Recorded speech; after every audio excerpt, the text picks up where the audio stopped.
ఈ కూటమి ప్రభుత్వం వచ్చిన తర్వాత అధికారంలోకి వచ్చిన తర్వాత ఎవరిని సంతృప్తి పరిచేదానికో తెలియదు కానీ ఈ రాష్ట్రంలో కేవలం వైఎస్ఆర్ కాంగ్రెస్ పార్టీకి సంబంధించి ఎవరైతే బీసీలు ప్రభుత్వానికి అగెన్స్ట్గా కావచ్చు, లేకపోతే ప్రజల గొంతుగా ఈరోజు ఏదైతే మాట్లాడుతూ ఉన్నారో వాళ్ళు అణగదొక్కే కార్యక్రమం ఈరోజు స్పష్టంగా జరుగుతూ ఉంది.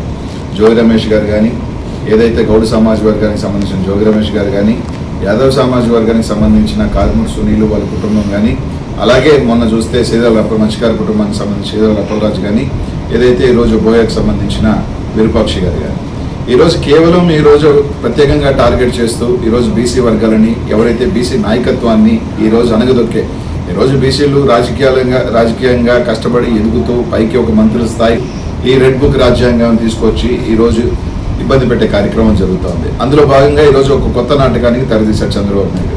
బీసీ వర్గాల ఏదో అణిచివేతను ఏదో మాట్లాడితే దానికి పరిరక్షణ చట్టం అంట. ఒక పక్క ఈ రాష్ట్రంలో బీసీలకు అనగదొక్కే కార్యక్రమం, బీసీ నాయకులని ఈరోజు అరెస్ట్ చేసే కార్యక్రమం చేస్తూ ఉన్నారు. ఏదైనా ఉంటే రెడ్ బుక్ అంటారు. ఈరోజు ఒకటైతే చంద్రబాబు నాయుడు గారు కానీ, ఆయన కొడుకు కానీ, లేకపోతే ఆయన పార్ట్నర్ అయిన దత్తపుత్రుడైన పవన్ కళ్యాణ్ గారిని గుర్తుపెట్టుకోవచ్చిందంటే అధికారం ఎవరికీ శాశ్వతం కాదు. ఇప్పటికే చంద్రబాబు నాయుడు గతంలో 3 సార్లు ఓడిపోయి ఉన్నాడు. 2029లో కూడా మరోసారి ఓటమి రుచి చూడబోతా ఉన్నారు.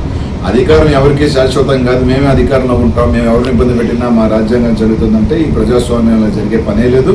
ఈరోజు మహా అంటే 30 రోజులు, 40 రోజులు, లేదంటే 50 రోజులు జైల్లో పెడతారు. అంతకన్నా పీకేది ఏం లేదు. వచ్చిన తర్వాత ఖచ్చితంగా మా నాయకులందరూ కూడా బలంగా కూడా పోరాటం చేయడం జరుగుతుంది.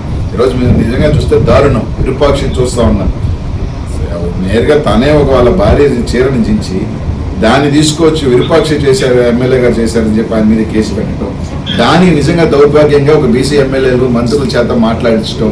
ఈరోజు ఆ వీడియో బయటకు వచ్చింది. ఈరోజు అప్పలరాజు గారు చూసాం.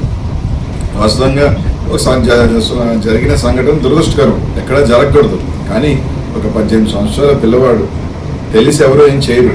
యాక్సిడెంట్ అనేది అందుకే ఒక దురదృష్టవశాత్తు ఒక యాక్సిడెంట్ జరిగింది. ఎవరైనా సరే రాజకీయాలన్నీ పక్కన పెడితే బిడ్డ చిన్న బిడ్డ, దానిలో భాగంగా ఈరోజు తనే తీసుకువెళ్ళి పోలీసులు కూడా అప్పచెప్పడం జరిగింది. అందులో భాగంగా మళ్ళీ దాన్ని ఒక ఇది చేసి అప్పలరాజు గారిని అరెస్ట్ చేయడం చూస్తూ ఉంటే ఈ రాష్ట్రంలో వైఎస్ఆర్ కాంగ్రెస్ పార్టీలో ఉన్న బీసీ నాయకులను వాళ్ళని టార్గెట్ చేస్తూ, దాంట్లో కూడా ఒక్కొక్క సామాజిక వర్గంలో సంబంధించి వాళ్ళని టార్గెట్ చేస్తూ ఈరోజు చేసే కార్యక్రమం జరుగుతూ ఉంది. వాళ్ళు ఎన్ని చేసినప్పటికీ కూడా జగన్మోహన్ రెడ్డి గారు ఏదైతే ఈ రాష్ట్రంలో బీసీ, ఎస్సీ, ఎస్టీ మైనారిటీలకు చేసిన మేలు ఏదైతే వాళ్ళందరూ కూడా బాగుండాలని చెప్పి అనేక పదవులు కానీ కార్యక్రమాలు తీసుకొచ్చిన తీరు ఈ రాష్ట్రంలో అందరూ కూడా చూశారు. తప్పకుండా ఈరోజు బీసీలు కానీ, మైనారిటీలు కానీ, ఎస్సీ, ఎస్టీలు కూడా జగన్మోహన్ రెడ్డి గారికి అండగా ఉంటాం. ఈ కేసులు కానీ, గీసులు కానీ అన్నీ కూడా వీటికి భయపడే పని అయితే రాజకీయ పార్టీలు రాజకీయాల్లోకి ఎవరు కూడా రారు.